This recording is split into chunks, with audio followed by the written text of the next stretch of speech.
Welcome back. It's lovely to have you here again. If your body's tired but your mind's still wide awake, you're in the right place.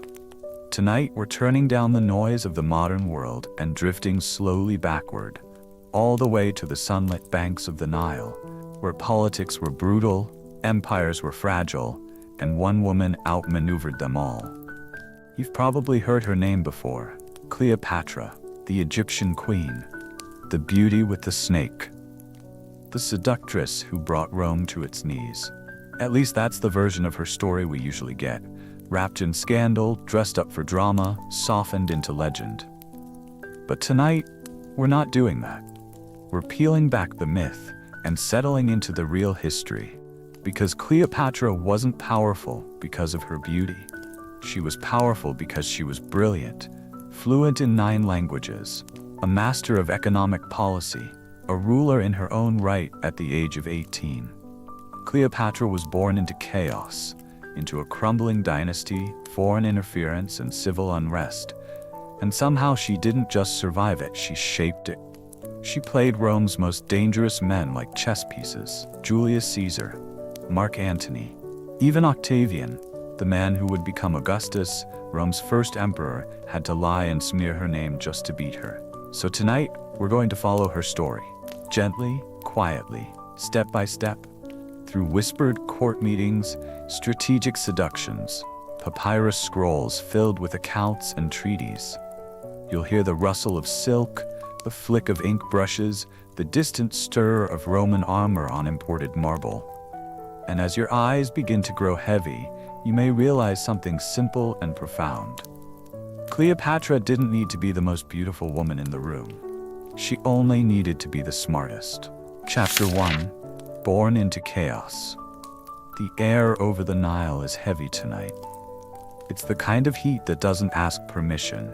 It sinks into linen robes. It settles in the hair, at the base of the spine, under the tongue.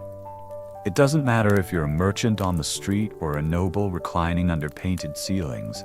In Egypt, when the sun leaves the sky, it leaves its breath behind. But even this sweltering heat isn't enough to quiet the city. This is Alexandria, 69 BCE, the beating heart of a kingdom with its roots in Greek conquest and its body wrapped tightly around the Nile's ancient rhythm. The air smells of date wine and bitter herbs. Papyrus reeds shiver near the water, though there is no wind. Bronze oil lamps flicker behind carved stone screens. Somewhere, deep within the marble corridors of the royal palace, a child has just been born. Her name is Cleopatra, the 7th of her name. She will be the last. But no one knows that yet.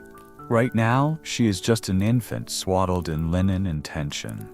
Outside, the streets are uneasy. Egypt is not what it once was, not the divine land of golden crowns and eternal dynasties. The pyramids still rise in the desert, yes, but they're already ancient. Tourists come from Greece and Rome just to stare at them like relics. Pharaohs, once seen as gods, are now more often remembered in books than feared in person. The ruling dynasty, the Ptolemies, have been in power for nearly 3 centuries. Descendants not of Ra or Horus, but of Ptolemy I, one of Alexander the Great's former generals. After Alexander's death, his empire shattered like a dropped amphora, and the pieces were swept up by warlords. Egypt was one of those pieces, and the Ptolemies, outsiders by blood, made it their own. But power inherited rarely stays pure. By the time Cleopatra is born, her family has turned in on itself like a serpent biting its tail. Brothers murder brothers. Sisters are married off to their siblings to protect the bloodline. Aunts vanish mysteriously. Uncles reappear with new armies. The palace is less a home and more a hive, beautiful from a distance but filled with stingers. Her father is King Ptolemy VII, the flute player. That's what they call him, not with affection, but with embarrassment. Auletus, It means musician, but not in the noble sense. He's a man known more for self-indulgence than statecraft. His court is lavish, his debts mountainous, his rule clumsy. He buys favor from Rome like a gambler begging the dealer for one more hand. He taxes his people harshly. He pardons the wrong enemies. He panics easily. He is a man wearing a crown, but the crown doesn't fit. And this is the world Cleopatra is born into. She is not an only child. She has sisters, brothers, some legitimate, some conveniently renamed, but none of them seem to carry the same eyes. From the start, Cleopatra watches differently. She listens when others speak. She speaks only when needed. Even as a child, she seems to understand the unwritten rules of her world, the rules that keep you alive when everyone around you is plotting how to replace you. While her siblings are trained in ceremonial roles and perfumed for betrothal, Cleopatra dives into scrolls. She reads histories, studies medicine, memorizes laws. She learns from Egyptian priests, Greek philosophers, and Roman envoys. Her tutors marvel at how fast she learns, not just what to say, but when to say nothing. And she does something no other Ptolemaic ruler has bothered with for 300 years. She learns to speak Egyptian. That alone is extraordinary. Every Ptolemy before her had ruled as a foreigner, speaking Greek, living in Greek customs, refusing to even try to understand the language of the people they ruled. To them, Egypt was a throne, not a home. But Cleopatra sees it differently. She speaks Egyptian and Latin and Hebrew and Aramaic and Syriac and others. By the time she is grown, she is fluent in 9 languages and conversational in more. She's not just intelligent, she's strategic. She understands something her father never did. Power isn't just about armies and alliances, it's about perception. It's about knowing your audience before you open your mouth. And the world she grows up in is watching closely. Because beyond Egypt's borders, Rome is rising. At this time, the Roman Republic is already vast, powerful, hungry, but it's not yet ruled by emperors. That will come later. Right now, it's ruled by senators, generals, aristocrats with vendettas and ambitions that stretch across continents. And they all have one thing in common. They look at Egypt and see gold. Egypt is still rich, fertile. Its grain feeds millions, its ports are essential, and its government, fractured, vulnerable, soft.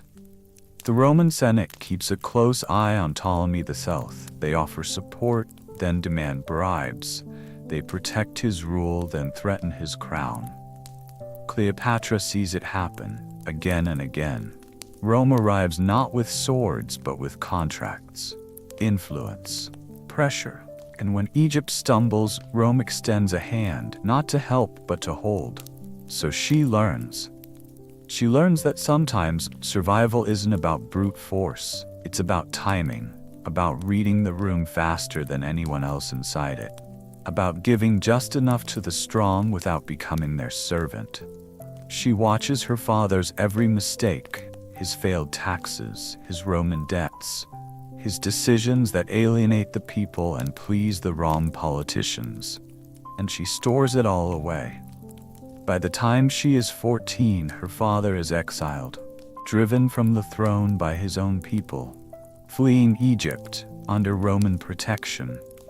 Cleopatra leaves with him, not because she has to, but because she wants to see what Rome looks like up close. What kind of men hold the world in their palm? She'll find out. And when she returns, she will never again be underestimated. Chapter 2. The Puppet King. The skies above Rome are gray, not with storm clouds but with stone, temples, arches, columns, all built high and wide, so that sunlight filters through them in careful slices. This is not a city built to let the wind in. It is a city built to impress, to intimidate, to remind everyone, every moment, who is in charge. And for now, Cleopatra walks among them. She is still a teenager, no crown, no command, but her eyes miss nothing. She moves with quiet precision, always behind her father, always just far enough back to not draw attention, but never so far that she misses the way Roman power flows. And it does flow, not like the Nile, steady and ancient, but like a marble aqueduct, channeled, measured, cold. The man she walks behind, her father, Ptolemy VII, is no one's idea of a powerful king. In Alexandria, he had been mocked. In Rome, he is merely tolerated. He wears imported robes too fine for the muddy streets and speaks too loudly to men who don't respect him. They call him Auletes, the flute player, and not kindly. A ruler better suited for theater than governance. His music is sweet, they say, but his policies are sour. He is in exile now, having been ousted from his throne by his own people. His daughter Berenice has seized power in his absence, and the Egyptian court, fed up with his debts to Roman bankers, has turned against him. So he does what desperate monarchs do. He comes to Rome, not to ask, but to plead. He wants his throne back, and Cleopatra watches as he begs for it. She sees him kneel before senators who do not even rise from their marble seats. She watches him offer gold, promise grain, nod too eagerly at suggestions that strip away his sovereignty piece by piece. He has no leverage, only desperation. And still, she watches. She sees how the real power in Rome moves.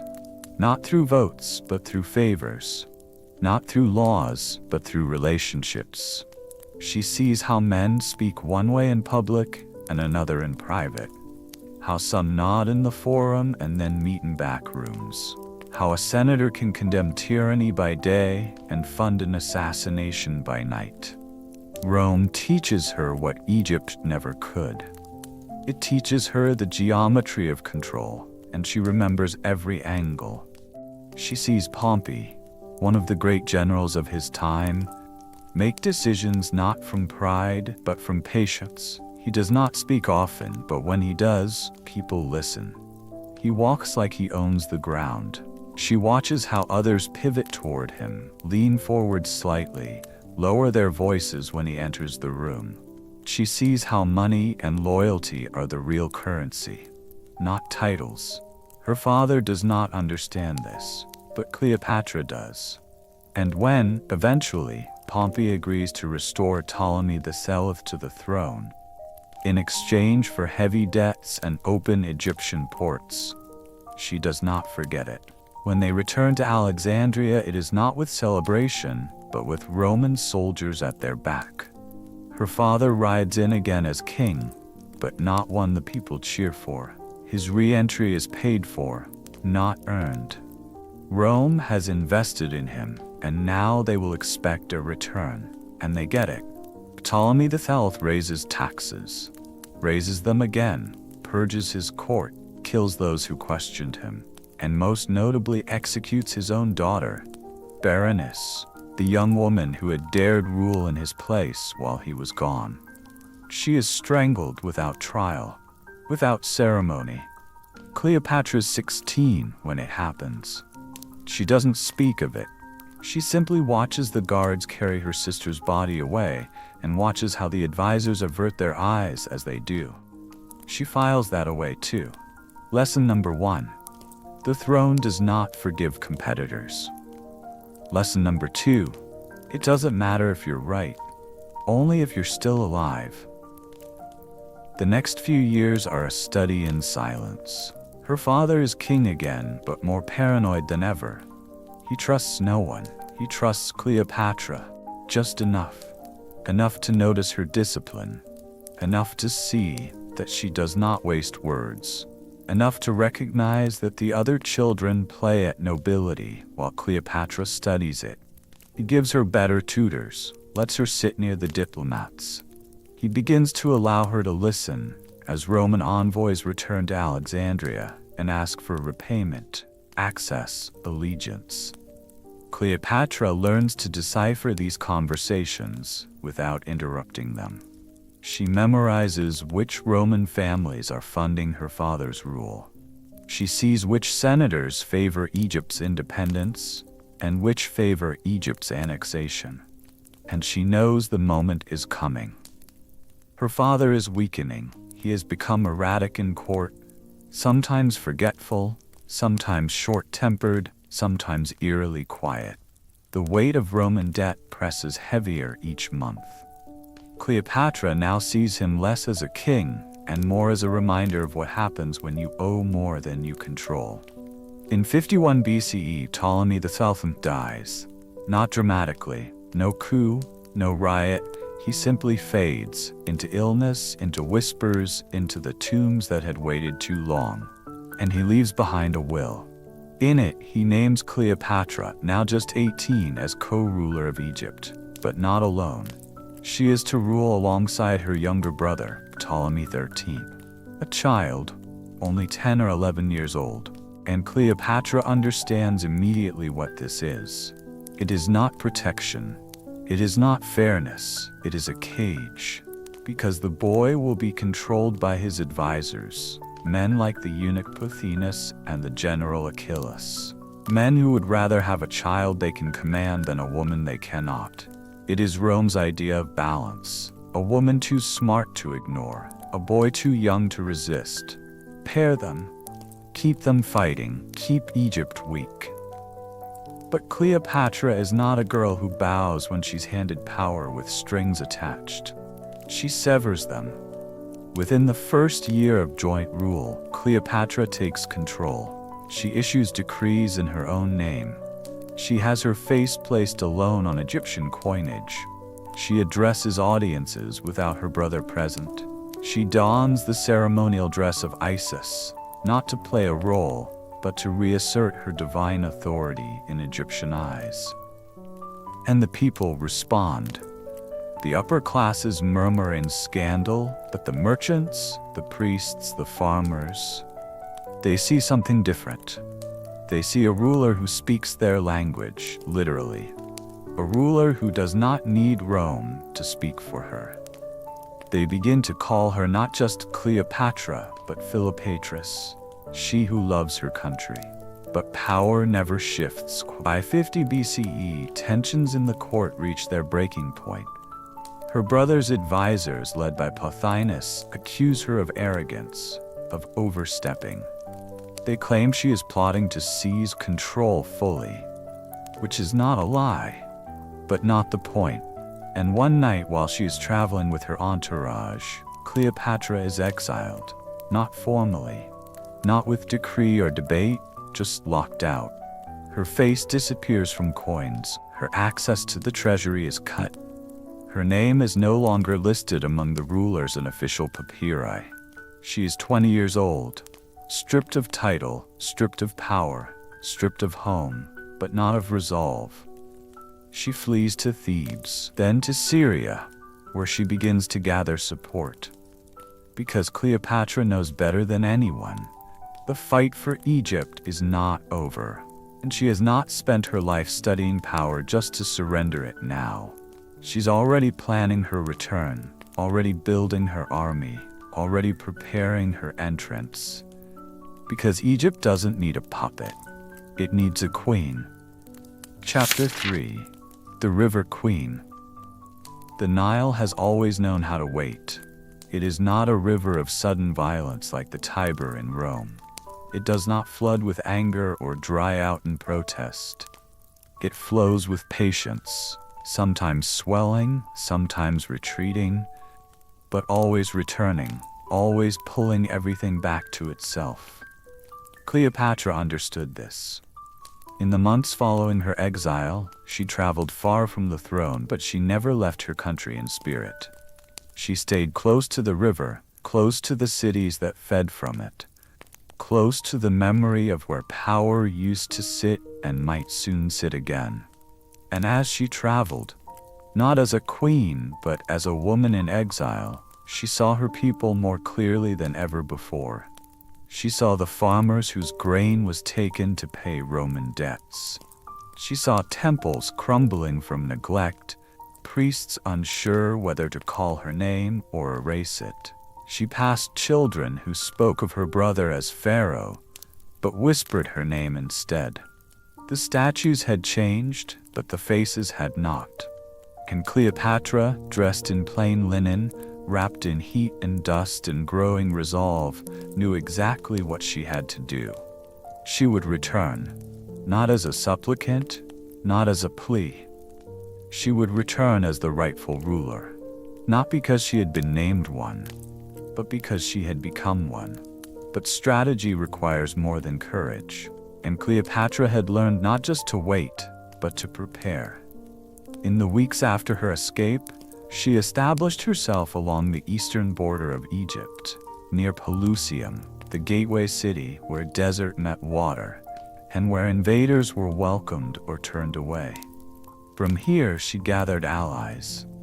Small forces at first, men loyal to her father's memory, merchants frustrated by her brother's court, desert tribes who respected her fluency in their tongue.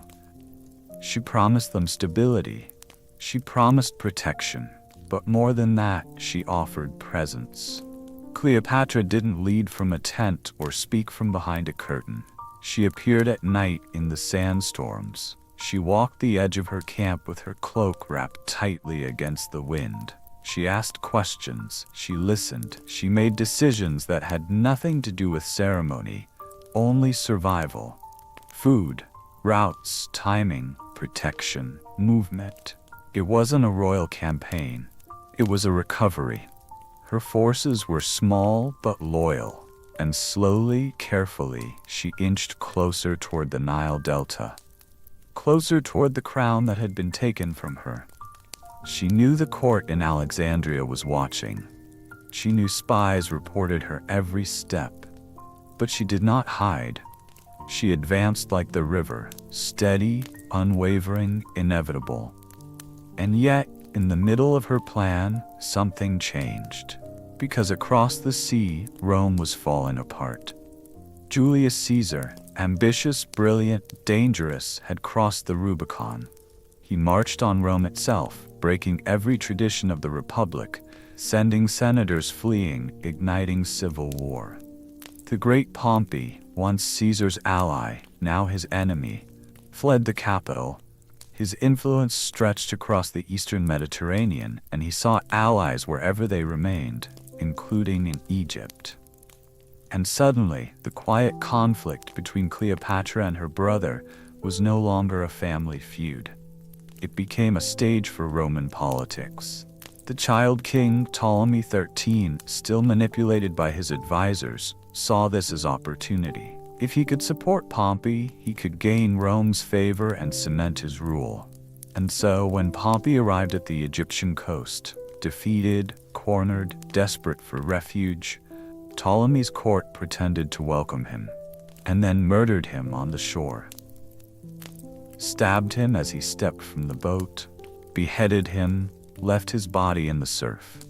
Cleopatra, hearing of this, did not gloat. She did not celebrate the fall of a Roman. She understood what this meant. It meant Caesar would come.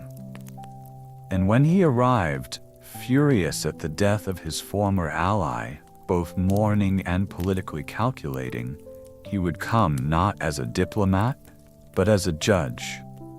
She had to meet him, but she could not enter Alexandria with an army. That would provoke a war she could not win. She could not announce her presence publicly. Ptolemy's forces would seize her immediately, and she certainly could not walk through the palace gates and ask to speak. So she did what no one expected. She wrapped herself in a carpet, a large rolled-up rug meant as a gift for Caesar, delivered not by her generals but by a single loyal servant. Slipped through the palace service gate in the quiet hours before dawn, carried past sleeping guards and gossiping advisors. When it was unrolled before Caesar, exhausted, grieving, surrounded by uncertainty, Cleopatra stood up. Not dust-covered, not trembling, not humble. She stood tall, 21 years old, hair coiled in dark braids. Dressed not as a supplicant but as a queen. She had no soldiers behind her, no crowns on her head, only her voice, her confidence, her mind. And it was enough. Caesar listened. She did not beg for support. She outlined her case, explained her exile, her brother's manipulation, the Roman signatures on her father's will, the political disaster Egypt would face if instability continued. And Caesar, the man who had just marched on Rome, the man who made and unmade kings, was intrigued. Not by seduction, not by charm, but by control. Cleopatra didn't flatter him. She challenged him. She spoke Latin fluently. She referenced treaties with accuracy. She knew the names of the Roman financiers who had backed her father, and which ones now supported Caesar. She didn't plead for power. She offered a partnership. Caesar made his choice quickly. He ordered that both Cleopatra and her brother appear before him to settle the matter. Ptolemy XIII was furious. His advisors even more so. They had expected Caesar's gratitude for Pompey's death. Instead, they found themselves summoned, equal to the sister they had tried to erase. Riots broke out. Crowds surged outside the palace. The city flared into chaos. Ptolemy fled. His generals, unwilling to accept Caesar's decision, began preparing for war. But Cleopatra didn't flinch. She stayed close to Caesar, not clinging, not posturing, just present, steady, clear. While the city burned, she met with Roman administrators. She prepared scrolls detailing food distribution, taxation, naval records. She answered questions with precision. She never raised her voice, never wavered. Even as the war began to rise like smoke outside the city walls, Cleopatra remained exactly what she had become. Not just a queen, but the only adult in the room. Chapter 4. Fire in the Library. There is a silence in history that comes before fire. It's not the quiet of peace, nor the stillness of rest. It's the kind of silence that wraps itself around a place when something precious is about to be lost. A breath held too long. A stillness where sound should be. The walls of Alexandria had known many silences, but none like this. By the end of 48 BCE, the palace was under siege. The war that had once lived in whispers now echoed in the streets. Cleopatra remained in the royal quarters, protected by Roman soldiers loyal to Caesar. Her brother Ptolemy XIII had fled the palace in protest, and had now rallied his forces against both of them. Across the city, barricades rose. Stone was pried from temples. Doors became shields. Torches flickered in alleyways where philosophers once debated. This was no longer a court dispute. It was war. And the center of that war was knowledge. The fighting reached the harbor first. Roman ships, anchored near the palace, found themselves cut off. Egyptian forces tried to burn them in place, to trap Caesar inside the city and starve him of reinforcements. And so Caesar did what commanders do when surrounded by fire. He made a diversion. Roman troops, desperate to control the port, pushed inland. In the chaos, fires were set, some by design, some by accident. Flaming arrows streaked across the dusk sky like omens. Soldiers knocked over lamps. Oil spilled across flagstones, and then it happened. The Library of Alexandria caught fire. We will never know exactly how. There are scrolls that say it was an accident, others that imply it was purposeful, a cruel price paid to save the palace. But all accounts agree on one thing. The flames moved quickly, like a predator unchained. The library was not just a room. It was an idea made of papyrus. It was a monument to curiosity, a sanctuary for science, for astronomy, for poetry. It held the works of Homer, of Herodotus, of unknown mathematicians who saw the stars as numbers. It held texts in multiple languages, gathered from every edge of the known world. It was said that when ships docked in Alexandria, their scrolls were copied, the originals kept in the library. The building was not just full of knowledge, it collected the world.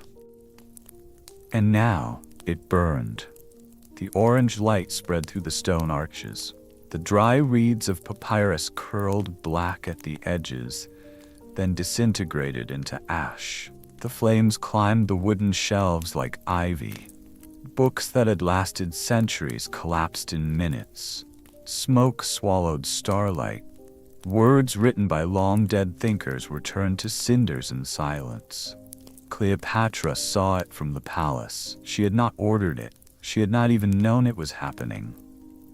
Not until the sky turned gold with ash and the air began to smell of scorched ink and varnished wood.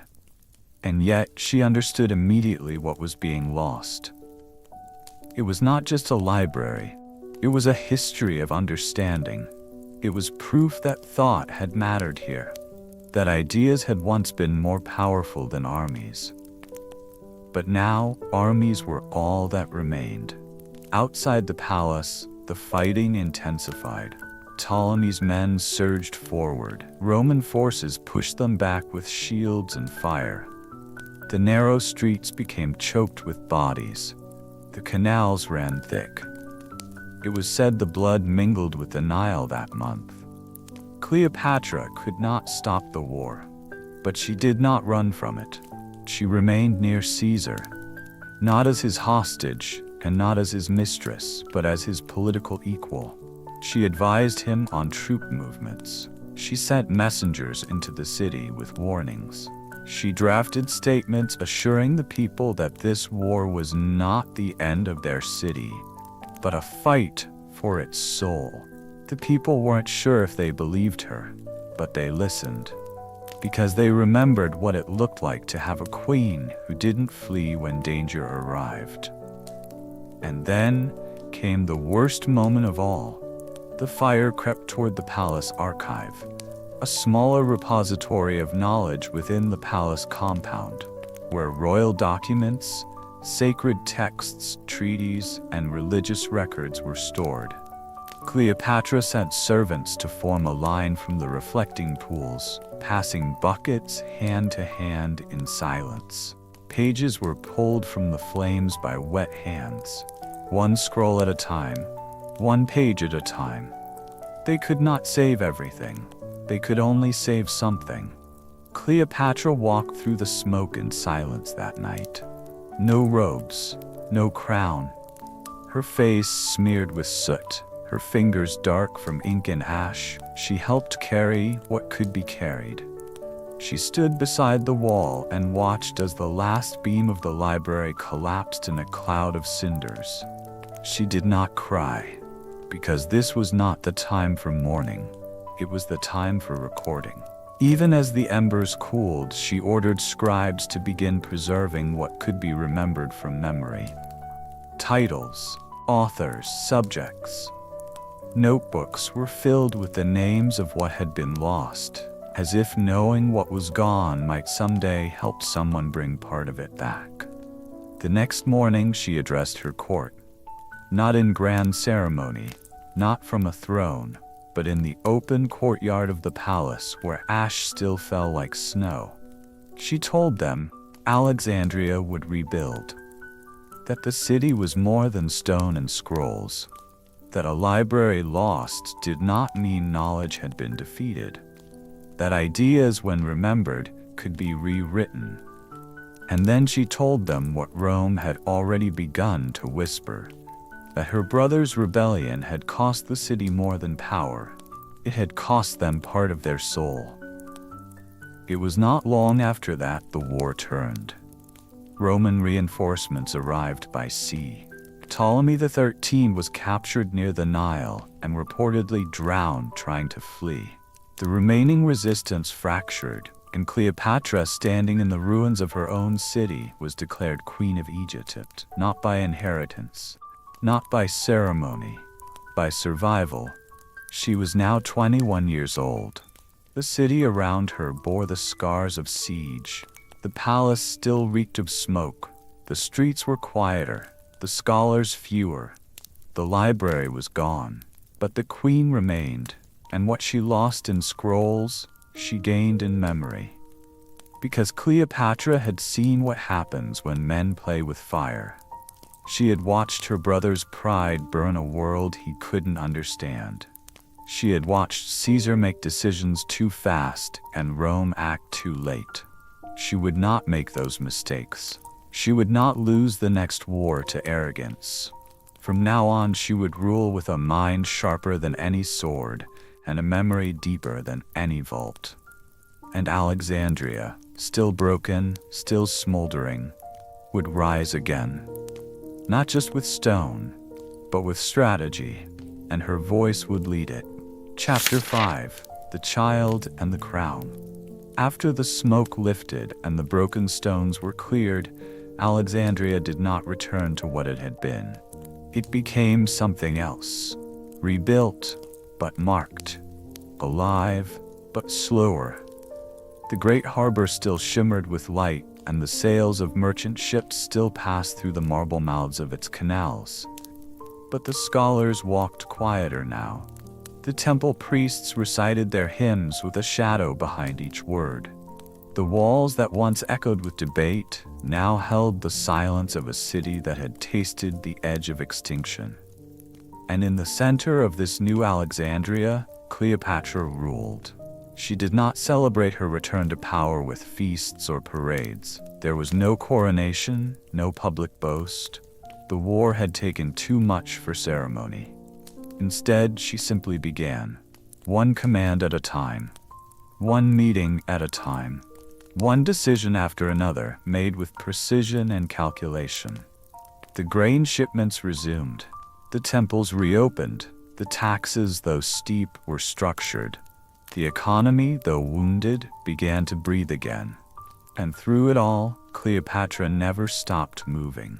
She was seen speaking to architects, questioning ship captains, consulting engineers on how to rebuild part of the palace. She took few days of leisure and fewer days of silence. Because there was something else now, something more than governance, more than diplomacy. Cleopatra was pregnant, and everyone in the palace knew who the father was. Julius Caesar, the most powerful man in Rome, had left Alexandria not long after the siege. He had unfinished business in the wider world. The civil war was not yet over. The Senate still shook.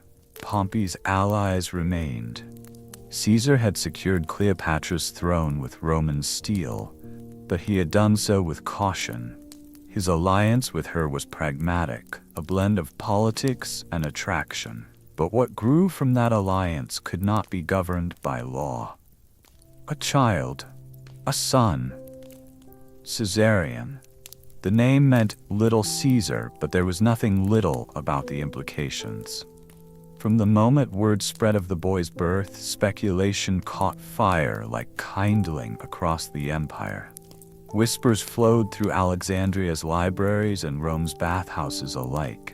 Was this Caesar's true heir? Could a foreign queen truly claim the bloodline of a Roman dictator? Was the child a political statement? A threat? Cleopatra never made any official declaration. She didn't need to. She simply had coins minted with her son's name. She raised him in the palace as her co-ruler. She made sure everyone who entered her court saw the child and understood. This was not just a personal bond. It was a continuation of power. To Cleopatra, Caesarion was not only her son. He was her strategy. Because Cleopatra knew how quickly alliances faded when the wind changed. And Rome, above all else, was a place of storms. Caesar's support had secured her rule, but Rome's loyalty did not extend past its own interest. The Senate had never trusted her. The elite families saw her as dangerous, foreign, unpredictable. But a child tied her to Caesar in a way no treaty could. And she used that tie with care. In the months after Caesar left Alexandria, Cleopatra began sending gifts to Rome: art, scrolls, exotic birds, precious spices. Not flashy, thoughtful. Each gift carried subtle messages, rebuilding goodwill, reinforcing connection. Not between Caesar and Egypt, but between Caesar and her, between Caesar and his son. And eventually, she herself made the journey, not with an army, not with fanfare, but with intention. She sailed to Rome in 46 BCE, a queen entering the heart of a republic. She brought with her her court, her physicians, her scribes, and of course, her son.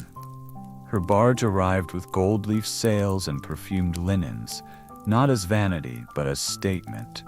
Rome had never seen a ruler like her. Not in manner, not in intellect, not in confidence. She didn't ask to be acknowledged. She simply acted as though she already had been. The city was stunned. Rome was not unaccustomed to royalty. They had kings once, long ago, and they had been toppling monarchs ever since. But Cleopatra was different. She was not a barbarian queen or a tragic beauty. She was precise, fluent in Latin, fully informed of Roman politics, and unbothered by the snide glances of senators who resented her presence. Caesar welcomed her privately. He gave her a villa across the Tiber, outside the traditional walls of the city. He visited her quietly, spoke with her often. He did not parade her in front of the Senate.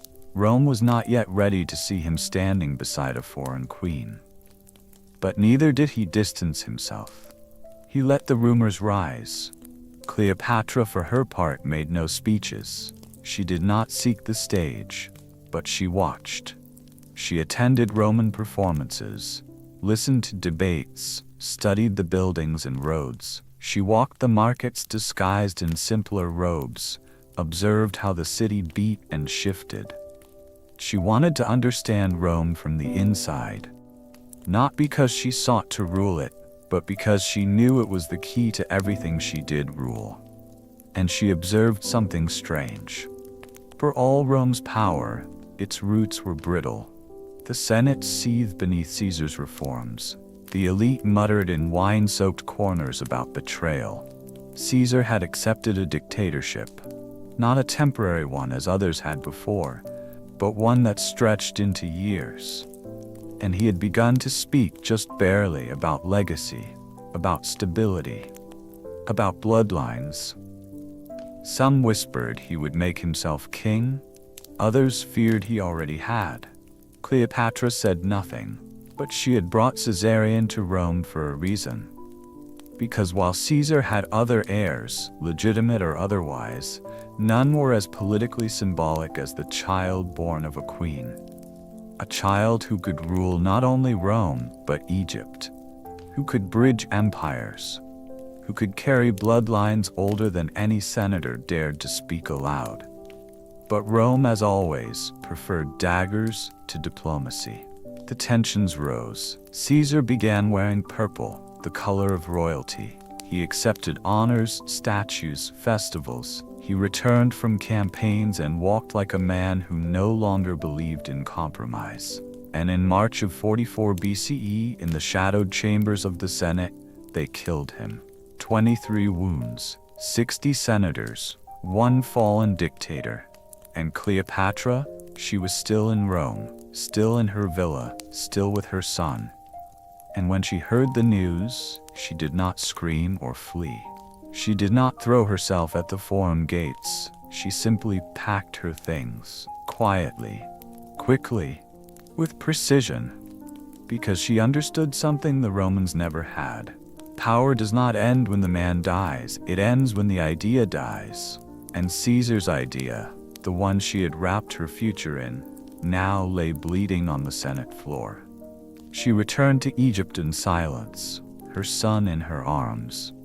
And as the Republic convulsed again, as new factions rose and old names rebranded themselves as liberators, Cleopatra stepped off the boat, not as a widow of a Roman man, but as the mother of his only child. The child who now became her shield, her political card, her future. And in a world where kings and queens were traded like currency, Cleopatra had just placed her most valuable coin. The world would not understand it yet, but she had just ensured that Caesarion's name and hers would never be forgotten. Not in marble, not in legend, not in Rome, and not in Egypt. Chapter 6. Two men named Antony. There are moments in history when a name becomes a crossroads, and for Cleopatra the name was Antony. Not just one man, but two sides of him. Two possible futures, two possible endings. He would become her shield, her passion, her partner, her undoing. But before all of that, before the ships and wars and poets, there was a single truth that Cleopatra saw more clearly than anyone else. Mark Antony was not Caesar, but he might be what came after. The year is 44 BCE. The Roman Forum still smells of iron and panic. Caesar's body has barely cooled. His blood has only just been washed from the Senate floor, and already the factions are drawing their lines. Some shout of liberty, some whisper of vengeance, and somewhere in the shadows of that fractured republic, Cleopatra is quietly boarding her ship home. She does not wait to be questioned. She does not ask for protection. She simply sails. The Mediterranean is restless that spring. Trade routes once safe are now prowled by pirates and warships. Legions have begun to march without clear orders. Proconsuls declare loyalty by day and betrayal by night. But Cleopatra slips between all of it like a shadow under moonlight, returning to Egypt with something more valuable than soldiers or gold. She returns with her son, Caesarion, the child whose bloodline now frightens and fascinates the Roman world. And she returns with knowledge. She has seen Rome unravel. She has watched ambition destroy certainty. She has memorized every weakness in the Senate's armor. So when she steps ashore in Alexandria, she wastes no time. She begins rebuilding, not just temples and docks, but alliances. She reforms trade with Syria, sends emissaries to Judea. She has Caesar's name carved deeper into Egyptian stonework. But she also strengthens the local priesthoods, funds public festivals, and reestablishes her role as the living embodiment of Isis. She knows what her people need. They need to see their queen standing, not as a grieving consort, not as a Roman accessory, but as a sovereign ruler. But across the sea, Rome burns hotter every day. The power vacuum left by Caesar's death has become a whirlpool, and at the center of it is a man, Marcus Antonius, Mark Antony, Caesar's former general, his loyal second in command. The man who had held Caesar's robes on the day of the assassination and lifted his body in the aftermath. Antony had not planned to become Caesar's successor, but when the people began looking for a new anchor, they found him. He was not a philosopher, not a tactician. He was a soldier's soldier, rough, charismatic, proud. He drank too much, laughed too loudly, but he also understood loyalty. And that, more than anything, was what Rome now lacked. So Antony rose, but he was not alone. There was another, Gaius Octavius, Caesar's adopted heir, a teenager, quiet, thin, watchful. Where Antony ruled the streets with rhetoric and force, Octavian worked the back rooms, the wills, the money, the legal claims. He studied the Senate with the cold precision of a man already writing its obituary. The two men circled each other like stars caught in the same gravity, and Cleopatra watched from Alexandria. She did not act immediately. She sent no envoys. She offered no open support. She waited, not because she was unsure, but because she understood that the first to move in chaos often becomes its first casualty. Then the call came. Antony, now in a fragile alliance with Octavian and Lepidus, had formed the second triumvirate. They had killed Caesar's murderers. They had divided the empire into spheres. And now Antony had been given control of the East. That meant Egypt. That meant Cleopatra. And so he summoned her. Not rudely, not imperiously, formally. As a Roman consul addressing a foreign ally, he asked her to come to Tarsus in Cilicia to explain her position, to clarify where Egypt stood and whether she had supported Caesar's assassins in the weeks after his death. It was a test, a trap perhaps. Cleopatra accepted, but not in the way he expected. She did not send a messenger. She did not write a reply. Instead, she gathered her barge, a floating palace of scented sails, musicians, embroidered cushions, and dancers dressed as nymphs. She traveled up the river in full spectacle, presenting herself not as a subject, but as a goddess, as Isis reborn. And when she arrived in Tarsus, Mark Antony was not annoyed. He was enchanted, because Cleopatra did not just arrive in a boat. She arrived in control. She understood the kind of man Antony was, not the type to be won with caution, but with confidence, not with modesty, but with magnificence. And so, she spoke to him not in whispers, but in riddles, not as a diplomat, but as a peer. She answered his questions with her own. She challenged his logic. She made him laugh. And above all else, she made him think. They spent days in conversation, nights in wine-soaked debate. They talked of empire, of gods, of duty. They discussed Caesar, not as lover or martyr, but as precedent. And somewhere in those nights, a new alliance was born. Not just political, not just personal. Something more dangerous. Because Mark Antony did not just see a queen, he saw a mirror. He saw someone who, like him, had been forged in fire, sharpened by betrayal, lifted not by birthright, but by force of will. And Cleopatra, in turn, saw in Antony something Rome no longer possessed. Passion. Not the hollow rhetoric of the Senate, nor the bloodless calculation of Octavian. She saw a man who led from the front, who could inspire loyalty, who could be dangerous, but could also be loyal, if you earned him. She decided to earn him. They became lovers, but also something far more rare, strategic equals. She invited him to Alexandria, and he came. He lived in her palace, marched in Egyptian processions, participated in rituals. He dressed in local robes, drank with priests, played dice with generals.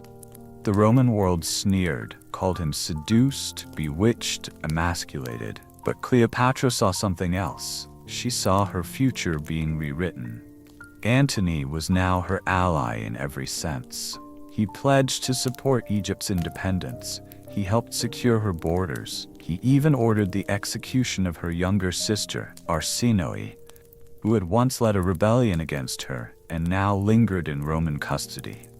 Cleopatra had asked. Antony delivered. They became inseparable, but nothing in their world remained still. Back in Rome, Octavian watched. He saw Antony's letters, heard of his public appearances in Egyptian dress, heard rumors that Antony had named Caesarion, Cleopatra's son, as the rightful heir of Julius Caesar. And Octavian, now the quiet architect of empire, made a decision. He would wait. He would let the bond between Cleopatra and Antony grow. He would let the East and the West drift further apart. And when the time came, he would use that bond to start a war. But Cleopatra didn't fear war. Not yet. Because for the first time in her reign, she was not ruling alone. She had power, yes, but now she had reach, a Roman general at her side, an heir in her arms, a city that adored her, and an empire that feared her. For now she had everything, and for the first time she began to imagine something radical. Not just survival, legacy. Chapter 7, A God in Egypt. The desert teaches patience, the Nile teaches cycles, but Egypt, eternal Egypt, teaches illusion. It teaches how to be more than what you are, more than a ruler, more than a symbol. It teaches how to be divine. And Cleopatra had learned that lesson better than anyone alive. By the year 40 BCE, the Roman Republic is no longer a republic in spirit. It's a carcass, carved by civil wars and scavenged by ambition. Octavian rules the West from Rome, quiet, methodical, draped in legality. Mark Antony, now master of the East, returns to Cleopatra not as a guest, but as something closer to a partner in empire. And Cleopatra is ready. The moment Antony steps off his ship into Alexandria's harbor, the city opens its arms. He is greeted not as a foreign general, but as Osiris himself, the god of strength, of fertility, of kingship. Trumpets sound through limestone courtyards. Priests light incense beneath palm shadows. Musicians play flutes carved from ivory. The people cheer, not just because Antony has returned, but because Cleopatra has called him back. She does not present him as a Roman. She presents him as divine. And in doing so, she reinforces a truth she has carefully sculpted over the years, that Alexandria is not simply the capital of Egypt. It is a living theater of meaning, symbolism, and spectacle. That its queen is not merely mortal, but divine. And any man she calls to her side must rise to that same plane. Antony does not resist. He steps into the role easily, almost too easily. He dons ceremonial robes embroidered with symbols of the Nile's floods and the stars above the desert. He attends rituals not as an observer, but as a figure of power. In private, he is still the soldier, charming, loud, boastful, quick to laugh, quicker to anger. But in public, he becomes something else. He allows himself to be remade. And Cleopatra? She does not shrink beside him. She expands. They begin to rule together, not just politically, but mythologically. She is Isis.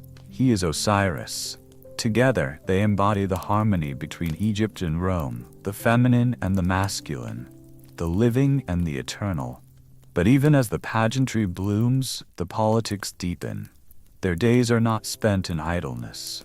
Cleopatra's court becomes a place of diplomacy, law, and delicate maneuvering. Foreign emissaries arrive daily, from Syria, from Arabia, from Cyrene.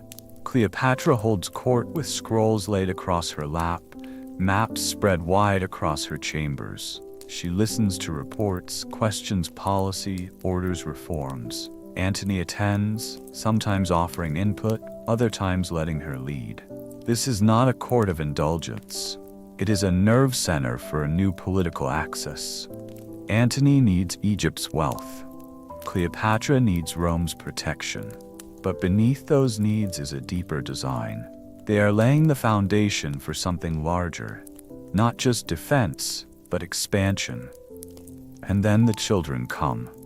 Twins, born in 40 BCE, Alexander Helios and Cleopatra Selene. Helios for the sun, Selene for the moon.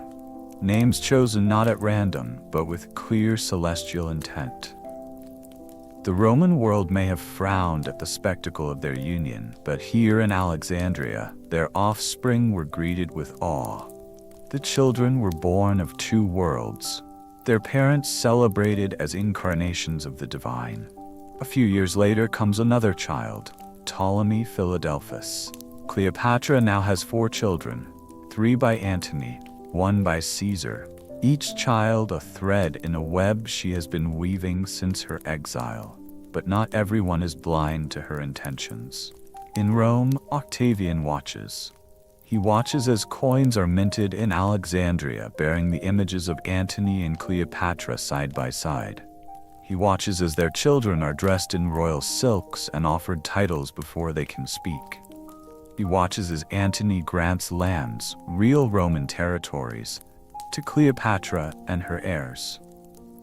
Cyprus, Crete, parts of Syria, even Armenia, taken by force from local rulers, is paraded as a gift.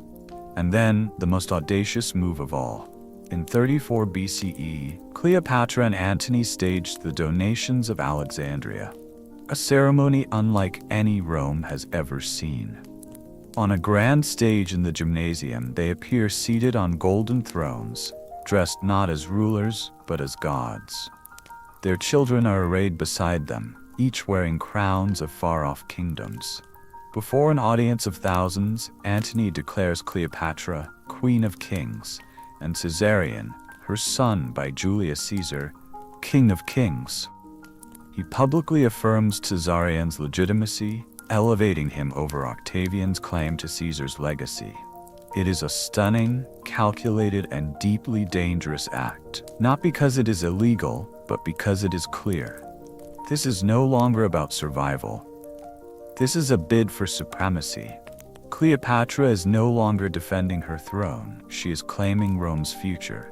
And Rome, finally, responds. Octavian launches a campaign of rhetoric unlike any before. He paints Cleopatra as a sorceress, a corrupter, a foreign temptress who has turned one of Rome's greatest men into a servant of the East. He reads Antony's private letters in public. He accuses Cleopatra of manipulating Roman politics. He does not declare war on Antony, he declares war on Cleopatra. Officially, it is her, not Antony, who becomes Rome's enemy. And Cleopatra, ever composed, does not flinch. She does not plead. She does not retreat. She begins preparing her fleet. She funds warships, trains naval officers, rebuilds harbors. She consolidates her borders. She sends messages to allies across the eastern Mediterranean, because she knows what's coming. The next time a Roman fleet appears on the horizon, it will not be bringing a guest. It will be bringing a reckoning. And when that moment comes, when sails rise like teeth on the water, when soldiers land not to dine, but to conquer, Cleopatra will be ready. Because she is not simply a queen, she is the last pharaoh, and the gods do not leave their thrones quietly. Chapter 8: The War for the World. There is a kind of quiet that comes before war. Not the quiet of peace, not the hush of safety, but a suffocating stillness, as if the wind itself is waiting, as if time hesitates before it steps across a line it cannot return from. That was the feeling in the harbors of Alexandria in the months before the Great War began. The sails were being sewn. The copper was being hammered into shields. The priests prayed, and the generals calculated. And somewhere in the highest chamber of the palace, Cleopatra listened. She listened to the winds, she listened to the messengers, she listened to the breath of her city. Because Cleopatra was no stranger to war. But this was different. This wasn't about Egypt. It wasn't even about Rome. This was about who would shape the world that came next. And the battlefield had been chosen not in a council hall or written on a scroll, but born in the ambitions of three people: Octavian, Antony, and Cleopatra. Octavian had spent years whispering to the Roman people, feeding them stories of Antony's descent into the luxury and corruption of the East. He showed them forged letters. He read from Antony's correspondence as if reciting scandalous poetry. He told them Rome was being ruled from a foreign bedchamber. And when the time came to declare war, he did not declare it on Antony. That would have been too controversial. No, he declared war on Cleopatra. That choice was deliberate. It made her the invader. It made Antony her pawn. It gave Octavian a clean banner to march under. And so, the legions gathered.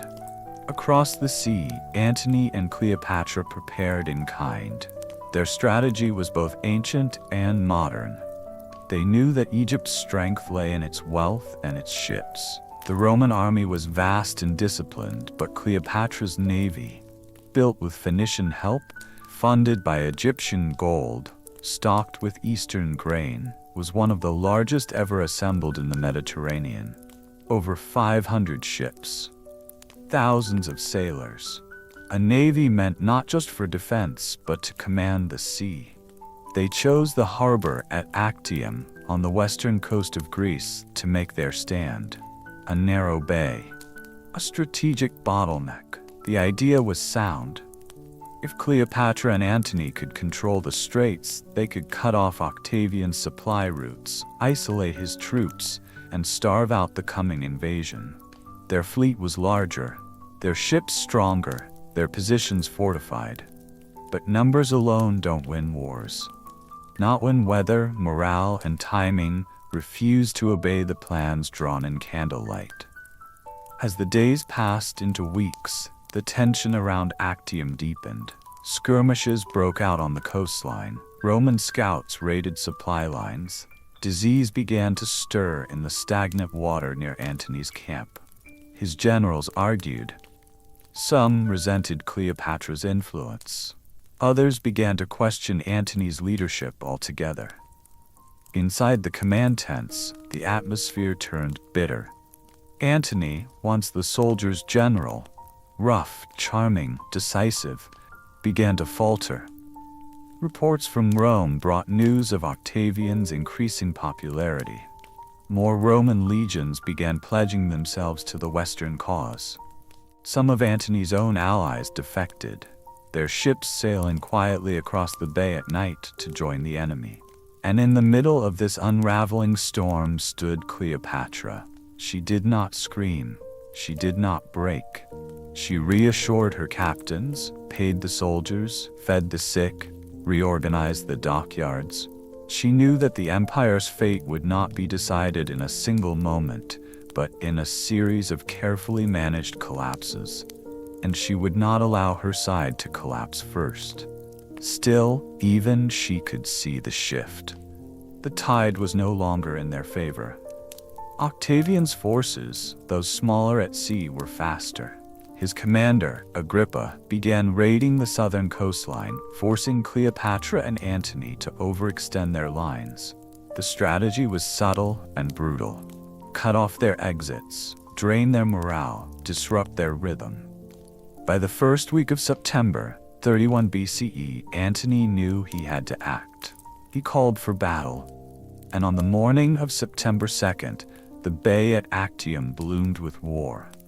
The sky was pale, the water deceptively still. Cleopatra's ships, grand, heavily armed, constructed for dominance, moved into formation. At their center flew the royal banner of Egypt, gold and green against white sailcloth. Beside them, Antony's Roman galleys formed a jagged line. Across the straits, Agrippa's fleet moved like a blade. The battle began slowly. Harpoons were launched, oars splintered, fire arrows soared and hissed. Cleopatra's ships were stronger, but they were slower, built for presence, not precision. Agrippa, knowing this, used his smaller vessels to encircle and isolate. He created gaps, exploited them. The wind turned, the bay narrowed, the battle shifted. And then came the most debated moment in ancient warfare. Amid the chaos, Cleopatra's royal barge, still mostly untouched, still bearing her full fleet's treasury, broke formation. Her sails unfurled. Her flagship turned southward, away from the heart of the battle, and began to flee. Antony saw it and followed. What happened next has been speculated over for centuries. Some say Cleopatra betrayed Antony. Others claim it was a strategic retreat, prearranged if the battle turned. A few argue she believed the fight already lost and sought to preserve Egypt's resources for the next war. But what is certain is this: when the ships turned, the battle broke. Without leadership, Antony's forces began to scatter. Some fought to the end. Others surrendered. By nightfall, Agrippa controlled the bay, and Antony and Cleopatra were gone, sailing south, back toward Egypt, back toward what remained. But what remained was not enough. The weeks that followed were quiet, but not restful. Cleopatra returned to Alexandria not as a goddess, but as a fugitive queen. She did not hold processions. She did not issue proclamations. She moved through the palace like someone counting the days, not to an ending, but to a choice. She fortified the city, rebuilt the navy, attempted once again to open dialogue with Octavian. She even sent envoys offering to abdicate her throne in exchange for Caesarion's future. They were ignored. And Antony, once so full of fire, began to fade. He spent his days in silence, his nights in wine. He withdrew from court, avoided public appearance. Some say he raged, others say he wept. Cleopatra, for all her political mastery, could not bring him back to life, not the man he had been. But she did not stop. She negotiated, she prepared, she strategized, she considered escape routes, she prepared Caesarion for rule.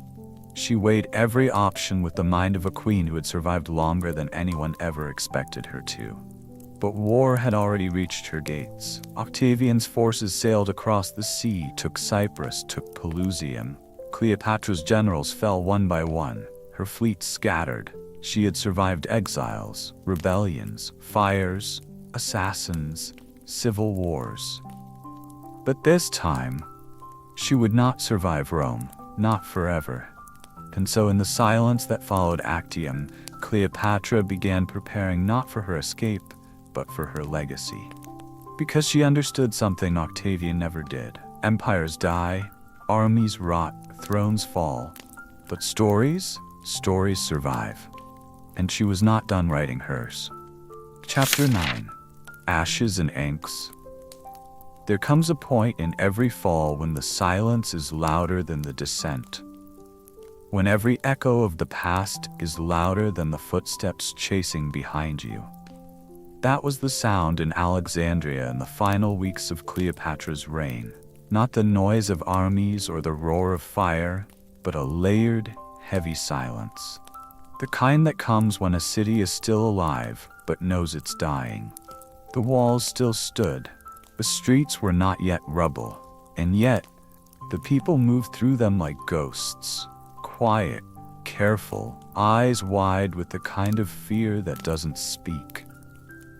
They had lived through riots, coups, taxes, and foreign armies. But this was different. The queen was still in the palace. The banner still flew. The priesthood still lit their oil lamps at sunrise. But everyone knew what was coming.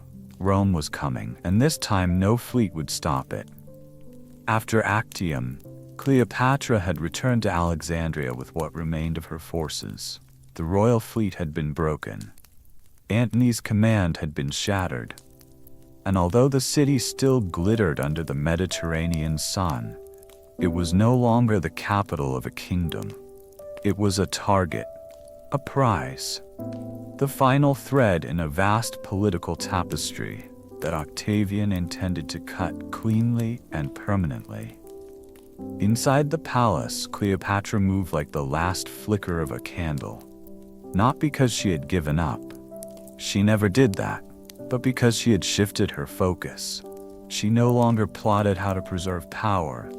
She no longer expected to save Egypt through force. That time had passed. Now, she was planning something else. She was planning how to meet death with dignity, and how to shape what came after her.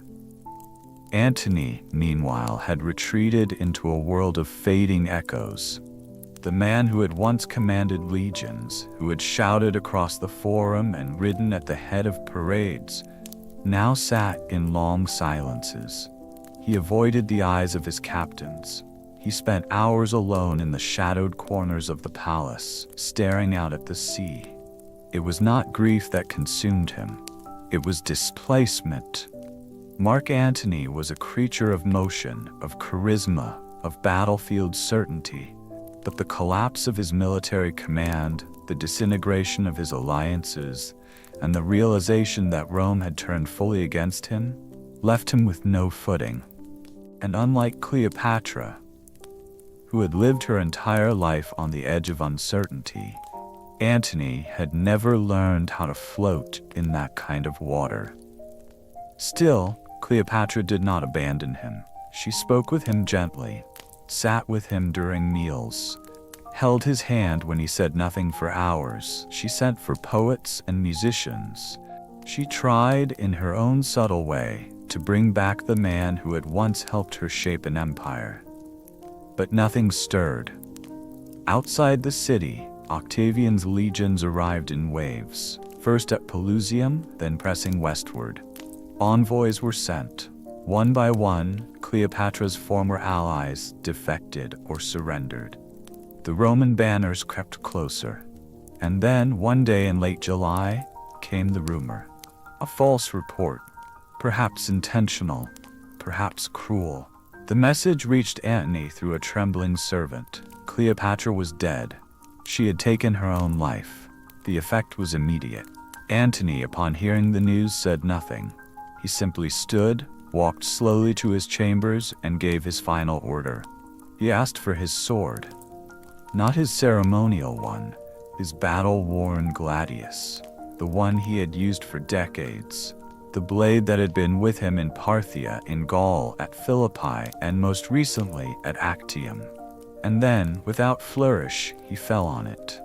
But the blade did not strike cleanly. The wound was deep but not immediately fatal. Blood poured across the floor. Servants panicked. One of them, perhaps driven by instinct, perhaps mercy, ran to the queen's tower to inform her, to tell her what had happened, and that she was not, in fact, dead. She was very much alive. Cleopatra, hearing the news, did not scream, did not collapse. She simply closed her eyes, gathered her composure, and gave one order: bring him to me. The image is one of history's great quiet tragedies. Mark Antony, once the Lion of Rome, carried through the halls of the Alexandrian palace, bleeding from a wound he intended as an exit, cradled by soldiers who once followed him into battle. He is brought to the queen's chamber, lifted through a high window by ropes and hands, because the gates are blocked and the palace is no longer fully hers. And there, on a marble floor layered with linen and flowered mats, Cleopatra holds him. He is still breathing, barely. His eyes flicker open, and she speaks to him softly, not as a queen to a general, not as Isis to Osiris, but as a woman who has shared war and love and loss with the only man who ever met her as an equal. He dies in her arms. And she does not cry. Not yet, because there is still something left to do. Cleopatra is now alone. Not metaphorically, truly, finally, physically alone. No Roman allies remain. No Egyptian legions stand at her command. Her children are hidden away. Her city is occupied. And the man she shared both power and passion with is now a body cooling in the summer heat. She dresses in ceremonial linen. She paints her eyes with kohl. She prepares offerings. She sends for priests, but only briefly. There is no time for full rites, because Octavian is arriving, not as a storm, but as a slow, inevitable tide. He enters the city with quiet precision. He is not a conqueror in appearance, no loud banners, no gold-plated chariots, just the calm, terrifying certainty of a man who has already won. He sends word. Cleopatra is to be brought to him. She agrees. She dresses modestly, no crown, no incense, no performance. When she meets Octavian, she does not plead. She does not threaten. She does not beg. She negotiates. She offers to abdicate, to give up the crown, to give up her treasures, all in exchange for her children's future, especially Caesarion, the son of Julius Caesar, the living echo of a bloodline that Octavian desperately wants to erase. Octavian listens and gives her nothing. He promises dignity, safety, comfort. But Cleopatra sees the truth in his eyes. He will take her to Rome. He will parade her through the streets, bound, humiliated, foreign, and then he will execute her. Not because he wants to, but because that is what Rome expects. Because Cleopatra is not just a queen, she is a symbol, and symbols must be broken publicly. So Cleopatra returns to her chamber. She writes letters. She calls for her handmaidens, Ares and Charmian. She asks for her crown. She asks for her final meal, and then she disappears. By the time Octavian's men break into the room, it is too late. They find her on a golden couch dressed in white. Her crown rests nearby, a faint smile on her lips. Beside her, the bodies of her handmaidens, and at her side, a small basket. Some say it held figs. Others say something more dangerous. An asp coiled beneath the fruit, the instrument of her death, the symbol of royalty, of rebirth, of choice. Cleopatra had chosen her exit, not Rome's, her own. She was 39 years old, and in her final act, she took from Octavian the one thing he could not afford to lose: the spectacle. There would be no public humiliation, no chains, no defeat carved into statues, just a queen who refused to kneel, and a silence that has never truly ended. Chapter 10. The echo in the empire history does not end with death. It does not stop when a tomb is sealed, or when the last witness lowers their eyes. History continues, reshaped, repainted, rearranged by the ones who remain behind. And if power is often measured by armies, true legacy is measured by the stories that survive. Cleopatra's body was gone, but her echo had only just begun. When Octavian entered the queen's chamber and found her lifeless, the victory he had spent years pursuing did not feel like triumph. It felt like something quieter, stranger, a stage ruined before the curtain could rise. He had prepared for a public reckoning, a procession, a foreign monarch walking in chains, jeered at by Roman crowds, then strangled in a shadowed room to the sound of polite silence. Instead, Cleopatra had denied him spectacle. She had denied him satisfaction. She had stolen her ending from him. And so Octavian, who would soon rename himself Augustus, did what every ruler does when confronted with a truth too complicated to celebrate. He rewrote it. He had her body buried, likely beside Antony, though no tomb has ever been confirmed. The location, the rites, the words spoken over her corpse, all of it slipped into the sands of silence. He made no great public speech. There was no memorial in Rome, just a series of quiet decisions meant to erase her dignity without calling attention to it. But Cleopatra was not so easy to forget. There remained one piece of her legacy that still cast a shadow across his ambition: her son. Caesarion, the child of Julius Caesar. The child Octavian could not afford to let live. Not because Caesarion posed a military threat. He was a boy, barely 17. No soldiers followed him, no senators pledged allegiance. But he existed, and in his existence he offered the Roman people an alternative memory. A different version of Caesar's blood. A different potential future. And so, shortly after Cleopatra's death, Caesarion vanished. Some accounts suggest he tried to flee, heading south toward Nubia under a false name. Others believe he was intercepted en route, captured by Roman agents. The official records say little. What we know is that he never reappeared. Most scholars agree Octavian had him killed. Quietly. Efficiently. A cold erasure of a lineage too dangerous to leave untouched. With Caesarion gone, Octavian's path cleared. He absorbed Egypt not as a vassal state, but as his personal property. Not a province of the Republic, but the imperial estate of the man who would soon become Rome's first emperor. Egypt's wealth flowed directly to him. Its grain fed his armies. Its gold funded his construction. Its gods were folded into Roman pantheons. Its silence was purchased, not granted. But Alexandria did not truly fall silent. Even as it was transformed into a Roman port, even as Latin replaced Greek on official tablets, even as Cleopatra's palace was razed and rebuilt to Roman taste, the memory of her remained. Not in monuments, not in marble, but in people. Her children by Antony, Alexander Helios, Cleopatra Selene, and Ptolemy Philadelphus were taken to Rome.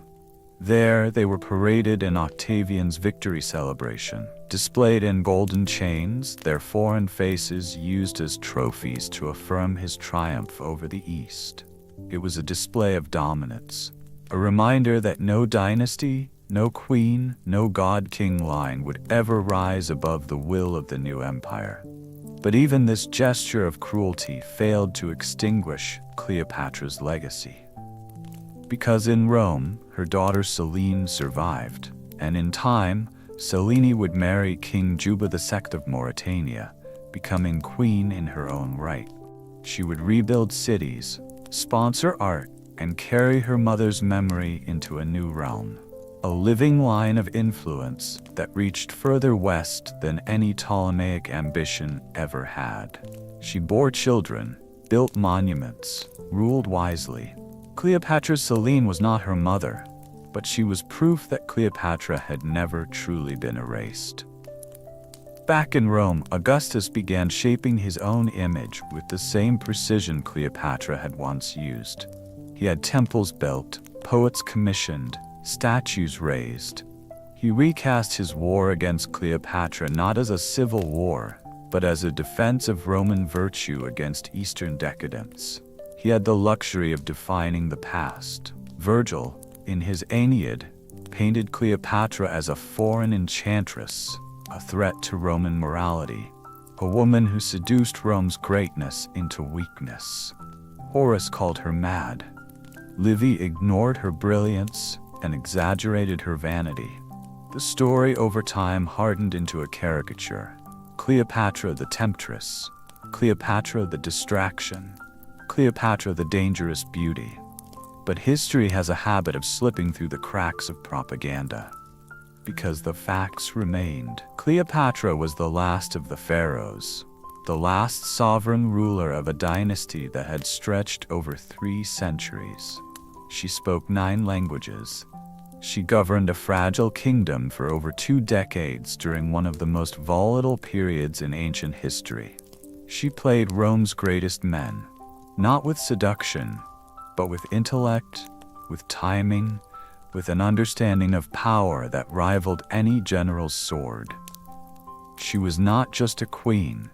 She was a strategist, a linguist, a mother, and a leader who defied her era's limitations. And the world remembered, long after Augustus died, long after the empire that replaced the republic fractured and faded, Cleopatra became something more than a historical figure. She became a symbol. She lived in the verses of Dante, in the stages of Shakespeare, in the brushstrokes of painters from Venice to Paris, in the pages of novels, the frames of films, the dreams of poets and rebels alike. She became a figure both mourned and misunderstood, romanticized, distorted, debated, but never truly forgotten. No empire can bury someone who refuses to disappear, because Cleopatra's power was never just her throne. It was her mind, her voice, her ability to see the world as it was, broken, shifting, treacherous, and still play its game like someone who had invented the rules. She didn't win, but she left no victor untouched. And maybe in the end, that's the truest measure of power. To make sure that the ones who tried to erase you are remembered because of you.